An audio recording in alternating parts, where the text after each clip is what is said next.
Hello BookTube, my name is Elizabeth. Welcome or welcome back to my channel, Book as in Books. I wasn't sure if I was going to make a video this week for lack of time and perhaps for lack of enthusiasm. Not for reading, not for BookTube, but for life in general.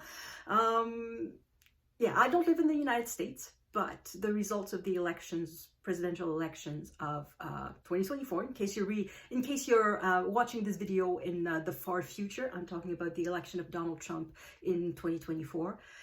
It is discouraging. I don't see what the people who voted for Donald Trump see in him. I just don't see it. And what I see is very scary. So that's the results are scary. I'm very grateful that there's a border between Canada and the United States. However, I know it's going to have an impact despite the border. I know there will be, American politics always has an impact on Canadian politics and Canadian economy and Canadian reality. So I know there will be an impact. So like many of us, I suppose, I just decided to ignore reality for quite a few days and just read books. So that means I have quite a few books to talk about. So I suppose it's the upside. I've read, so I have things to talk about. So that's what I'm going to do.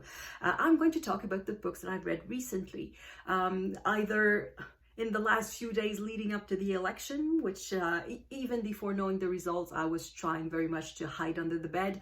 I was wishing I was a cat so I could spend the entire day under the bed and just not come out and just not face reality. But instead, I worked and then I read, which I suppose is a way of hiding. So I've read quite a few books. So I'm going to talk about them. There's quite a few in French that are not necessarily translated in English. But I'm going to talk about them anyway. And I'm going to start with nonfiction because I have 7 books to talk about, so three nonfiction and 4 fiction. I'm going to start with the nonfiction because we're in November and this is Nonfiction November. So the first book that I finished in November is Bibliomaniac by Robin Ince. So this is a book for book lovers and for bookstore lovers.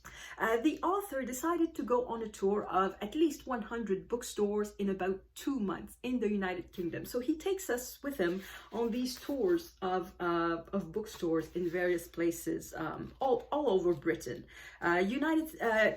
Not the entire United Kingdom. He goes to England and Scotland and perhaps a bit Wales. I think he goes to Wales at least once. Well, yeah, just I think precisely on this one he goes to Wales. Cardiff is there and Pontypridd. I don't know how to pronounce it, so yeah, he goes to Wales. But I don't think he goes to Northern Ireland. Anyway, so we have maps like this, and he talks about. Oh, I lost my page. What I loved about this book is the tone, I guess. The author is funny. He's really funny, and I love the way he talked about books, about book shopping, about reading, about falling in love with books, and about various things related to books. He also talks about some of his interactions with the public that he meets in these libraries.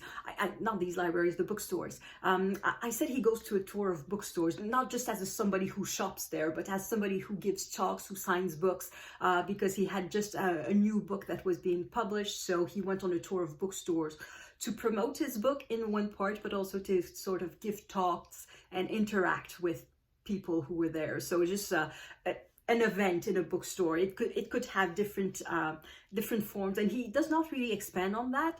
He really more talks about the books that he finds, the books that he buys, and his relationship to books and buying books. And I thought the best way to share the content would be just to read just a few excerpts that struck me.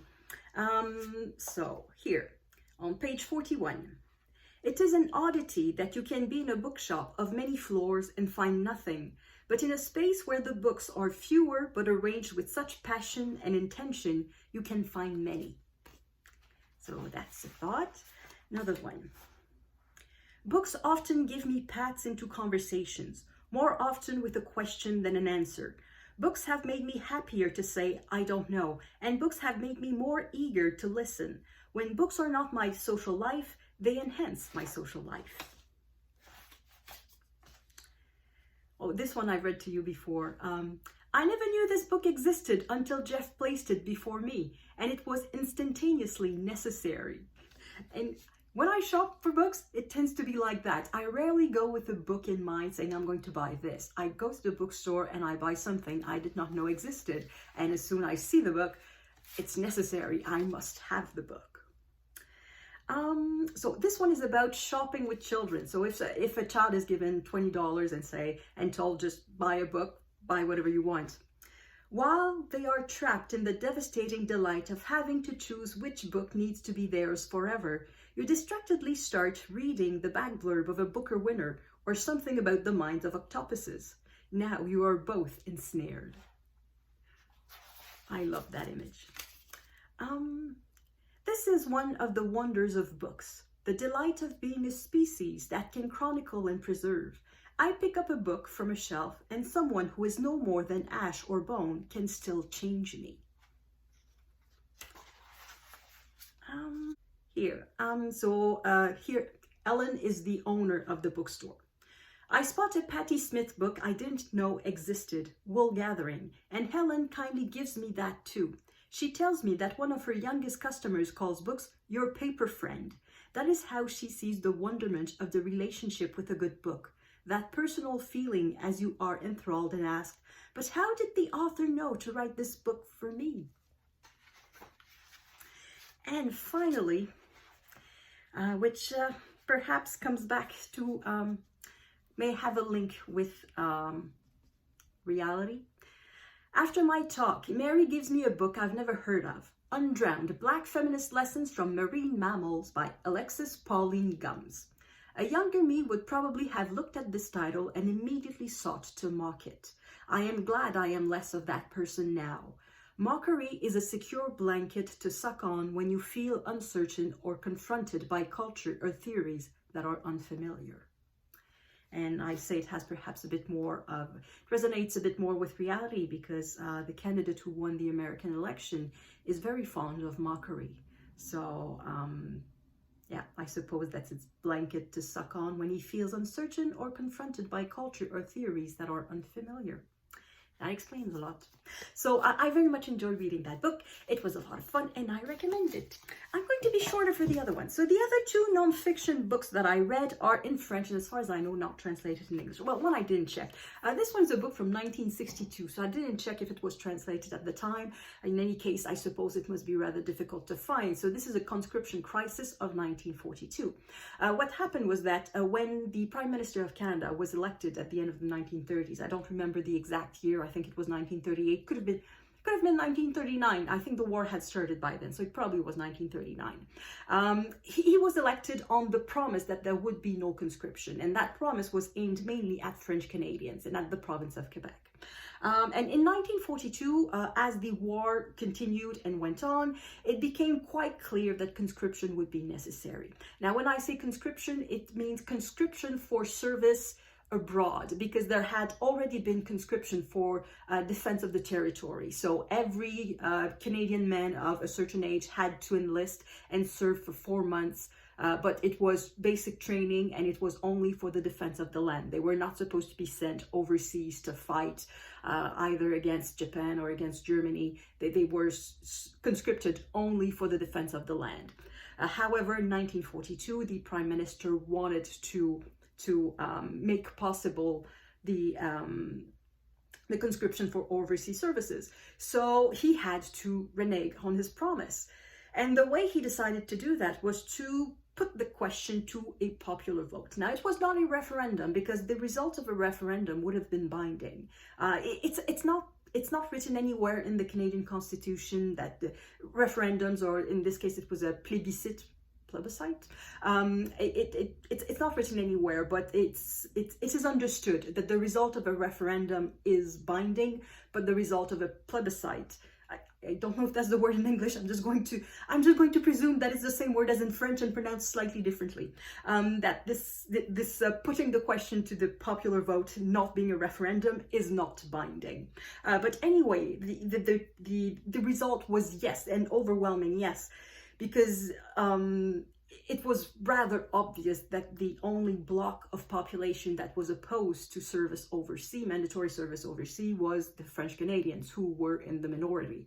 Nowadays, I think it's about 20% of Canada that is French Canadian. At the time, it was more, the proportion was more, but it was still a minority. It was about maybe 25-30% of the country. So yeah, so basically, this is an odd book about the war. That's the reason I picked it up, because we are in early November, and on November 11 it is Remembrance Day, which is the day where Canada remembers the soldiers who fought mainly in World War I, but also World War II, Korean War, and now the Afghan War, or in any other capacity, so in peacekeeping missions or something like that. So I tend to read about the war, as more often than not, it's World War I, but sometimes it's a different one. So I decided to pick up this book because this looked to be about the war, 1942.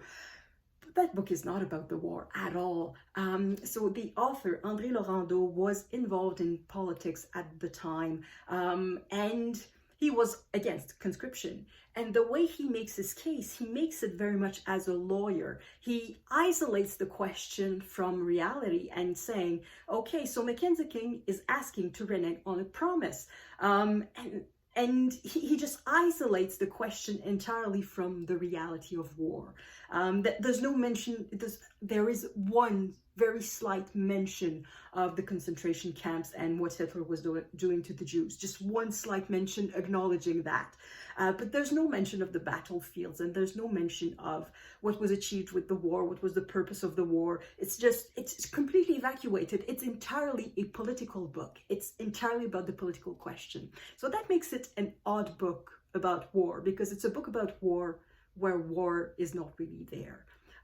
There are no soldiers mentioned, the army is not mentioned. It's very odd. It's a political book. So it's about the war, but the war isn't there. So it's odd, but it was very interesting to read. It was interesting to see the point of view. I can see when the question is taken in isolation. Yes, why should there be overseas conscription when somebody made a promise that there wouldn't be? But there's a lot missing. So it was interesting. I was interested to read that. And then the other nonfiction that I read is not translated in English. This one I checked. It was published in 2023, so it is very recent. And this is a journalist that I like. He is an independent journalist. This is his fourth book, and it's the fourth one that I'm reading. So I've read all of his books.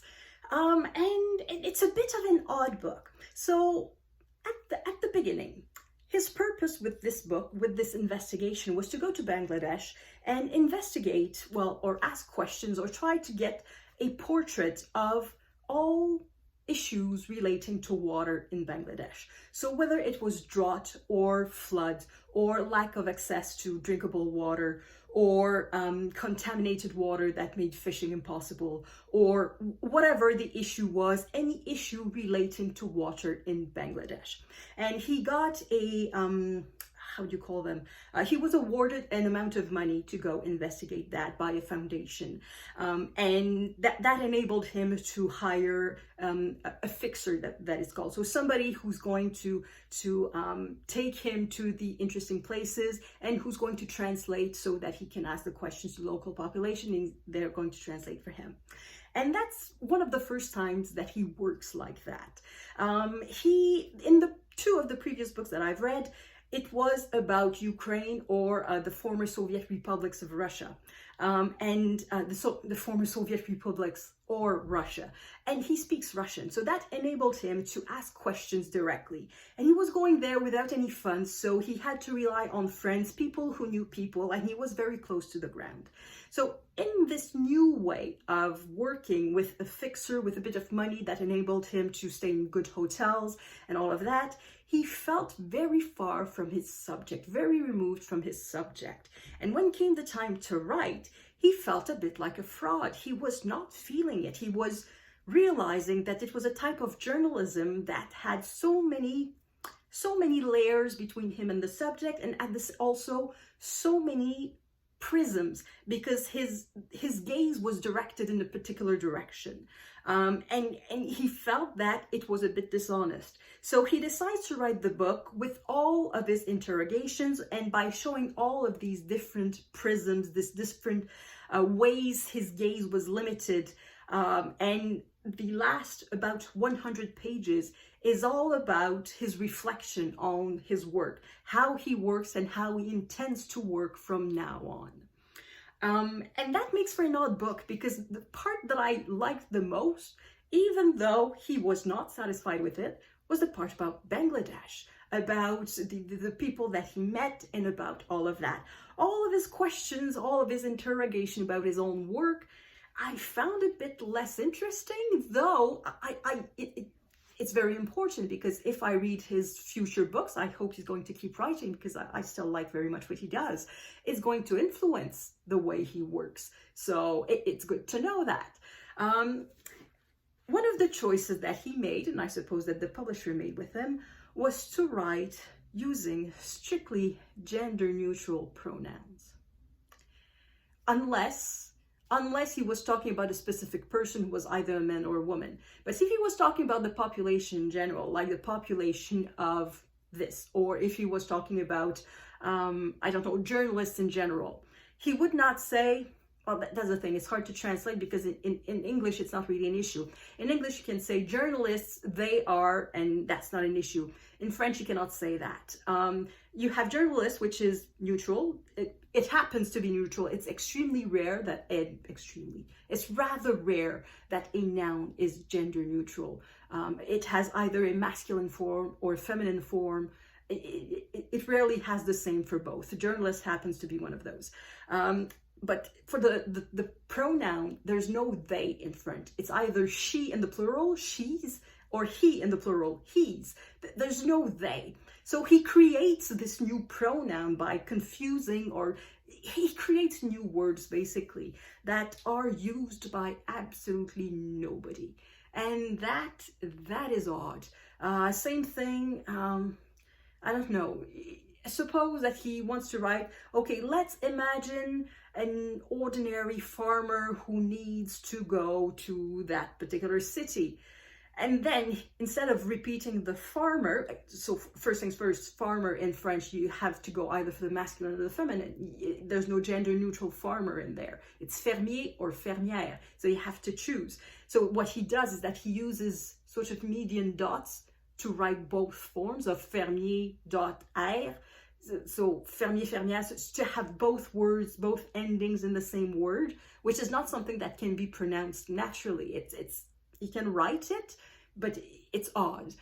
It's not something I'm used to, and it's not something anyone is used to, because it's simply not used.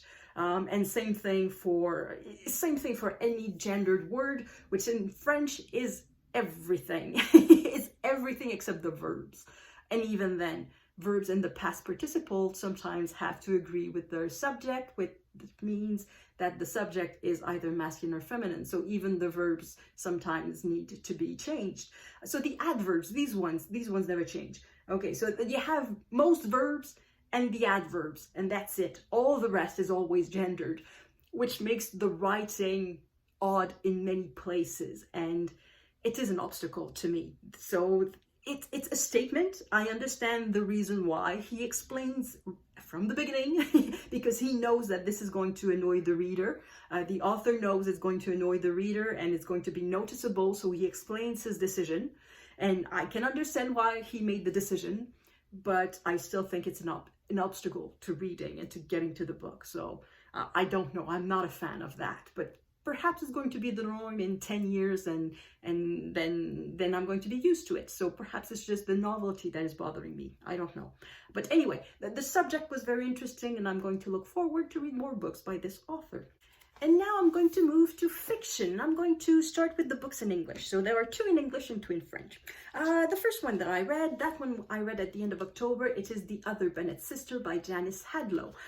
This one is a retelling of Pride and Prejudice that focuses on the middle sister, Mary, who is the one that is not pretty, the one who is bookish, the one who tries very hard to be accomplished.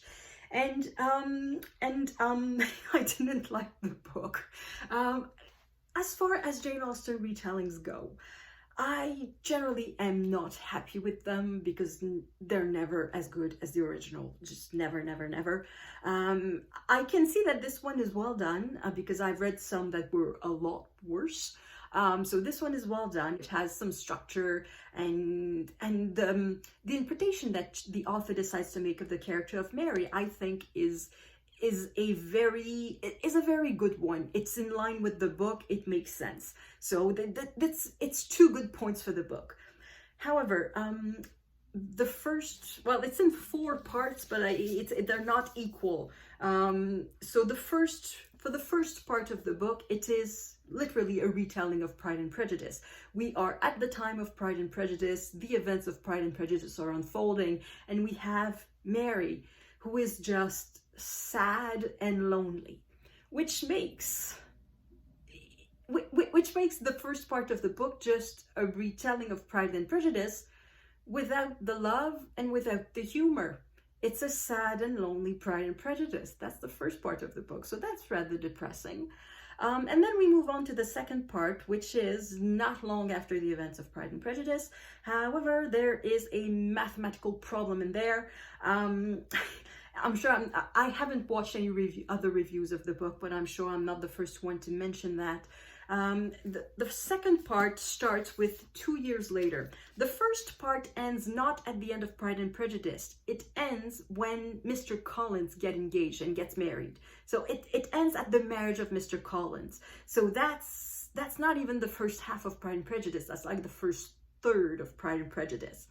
And then the book of Pride and Prejudice goes on, and the story of Pride and Prejudice ends almost a full year later. So the story of Pride and Prejudice is over a full year.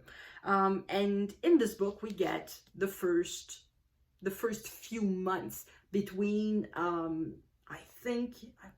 don't know exactly, it starts like end of October, early November, and it finishes before Christmas. So it's the fall period that we see. And then, so that's the end of part 1 of the book. It's Mr. Collins gets married. And then part 2 starts with 2 years later. And in that 2 years later, we learn that Elizabeth and Mr. Darcy not only are married, but they have a toddler. So not just a newborn baby, they have a toddler. And Mr. Collins also has a toddler who is older than the child of Elizabeth Bennet and Mr. Darcy, which is normal according to the timeline of the book of Pride and Prejudice. It's normal, but but it doesn't work according to the timeline of this book. This timeline doesn't make sense because 2 years after Mr. Collins' marriage, Mr. Collins would have a baby who is no more than 6 months old, and that would be way too early for Mr. Darcy and Elizabeth Bennet to have a child together. Way too early. So the 2 years later doesn't work. But if we put that aside, it doesn't matter much. The second part is okay. We still have a Mary who is sad and lonely, but getting out of her shell a little bit. And then we get to part 3. And then in part 3, it's a romance. It's just a straightforward romance. And in my opinion, it's only an average romance. It's not the best I've ever read. A young man falls in love with her, and I don't understand why. I know that Mary's a good character. That's not the issue. I don't dispute the fact that a young man can fall in love with Mary. That's not the issue. But it's the manner in which it's presented. Mary is dressed more or less like a sack of potatoes. She doesn't care about the way she looks, and somebody convinces her that perhaps if she wants to be not noticed, she should dress better. Or that perhaps if she dressed a little better, she would feel a bit better. So she manages to get convinced, and she goes to shops to select fabrics and select patterns and select a whole bunch of stuff. And while she's shopping, that is where she meets the young man. That is where she meets the young man. And she's still dressed like a sack of potatoes, and she's just shopping for fabric. There's nothing extraordinary about Mary at that point. And the young man just looks at her, and he's just fascinated by her. And he comes back the next day, or he comes to visit, and then the relation ensues. But this first moment, I just don't believe it. I don't buy it.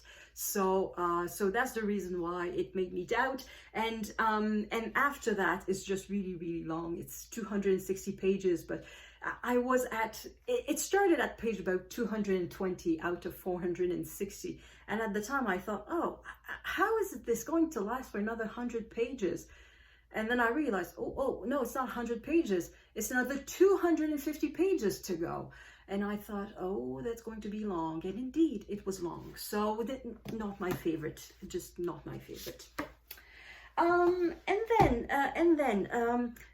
And then the elections happened, so I decided I needed to bury myself in books that had nothing to do with reality. So I did not read nonfiction in the past few days. I read fiction, and for me, my go-to cheer-up genre is Regency romance. So this one, what is One Dance with the Duke by Tessa Dare, and it's really good. Very sexy with a lot of seduction, and it's fun. It was just plain fun. I don't know how to talk about romance books. If they're bad, I can say why they're bad, but if they're good, I don't know why. So this one is good. As opposed to the one, the other Bennet sister, which is just a bit boring. This one was fun, a lot of fun. So I'll read more Tessa Dare. It's not my first Tessa Dare, it's the second, and she's very popular, so I had no doubt that she was going to be good. So yeah, that's one. And then other than romance, the other thing that cheers me up is rereading, because I know a bit what to expect, and sometimes I know the atmosphere. So I decided to reread this. So this is the third volume in the Scapegoat series by the author Danielle Pénac. The books have been translated in English. So this one is Write, W-R-I-T-E, so like in writing, Write to Kill. And yeah, I suppose the title fits, but I prefer this title in French, which is a bit less violent. So this series is really funny. A lot of people die in the books, but it is nevertheless funny and heartwarming and perfect for in November where everything is gray and not just the sky. It was so much fun, and I remembered almost nothing of the book, and that's the thing. I'm sure I'm not going to remember much of the content in a few months. For some reason, it's just in one ear out the other. But what I remember about these books is the feelings of comfort when I read them, the joy of reading these books. This book is just pure fun to read. It's just fun. So I loved this book very much. And now I would very much like to reread the fourth book or the fifth book in the series. However, I do not have them. And I am now on a book buying diet. I'm not supposed to buy any books. So I don't know what I'm going to do. I could go to the library and borrow them. I'm sure the library has them. And if not, well, I just may have to break the streak because I want them. But I have other things to read. I could read some more romance to cheer myself up, or I have other things to cheer me up. And the other book that I read, I don't have a physical copy because it's not a book that I own. It's a book that I took on Project Gutenberg. I was suddenly taken with the envy, the pure need to read some Zola. I wanted to read some Émile Zola. So I went to the shortest book that he wrote, which is Thérèse Raquin. Well, I don't know if it's the shortest book that he wrote, but it's one of his shortest novels. It's about 200 pages. So Thérèse Raquin. And that one is not part of the Rougon-Macquart series. And it's one I haven't read, which is a bit odd, I guess, in a way, because it tends to be the book that if a teacher wants to give Zola to their students, they give Thérèse Raquin because it's short, because it's about 200 pages, as Zola tends to write more 500 pages books. So this is the story of a couple. Well, Thérèse is married to her cousin, and she leads a very boring life until her husband brings in a friend, and then they have feelings for one another, and it is a very passionate affair. So at first I thought this poor little Thérèse who just didn't want to do anything and did not really exist, it reminded me a little bit of Bartleby by Melville. Somebody who just has no life and is just being erased or erasing themselves, trying not to move, trying not to do anything at first, but it lasted just a few chapters. After that, it quickly became Crime and Punishment. And I wondered, okay, who influenced whom? Did Dostoevsky do it first or did Zola do it first? And they were published almost at the same time. So Crime and Punishment was published in 1866 and 1867. So it was an installment. It's a much bigger book. As for Zola, he just published it in one shot in 1867.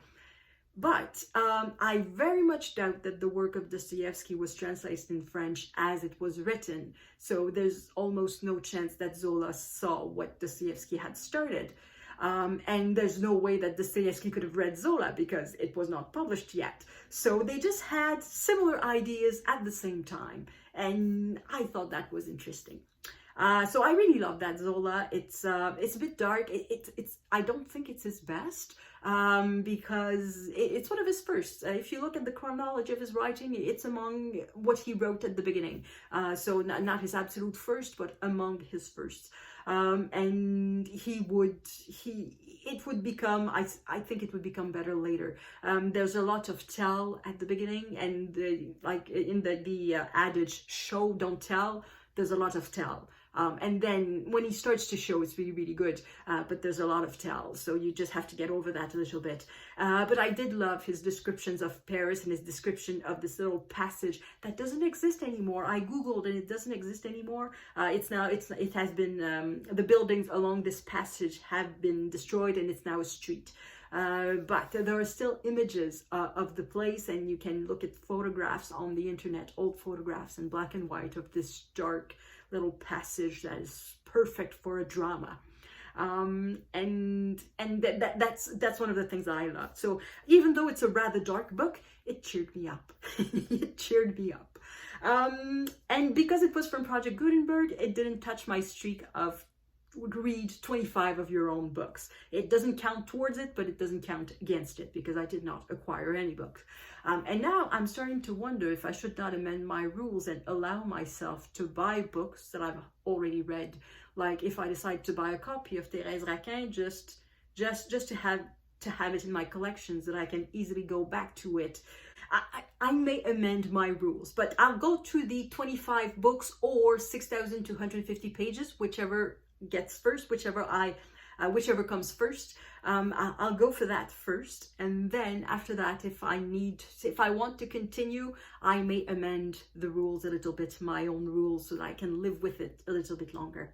So that's it. So that's the end of my recent reads, and thank you everyone for watching. I hope you're taking care of yourself. If you won your elections, good for you. As I said at the beginning, I don't understand, but that doesn't mean that I judge. I don't understand. But if you won your elections, good for you. And if you lost them, well, you have my sympathies. And hopefully we'll all learn to live with it. And that's it. So I will see you in the next video, and à la prochaine.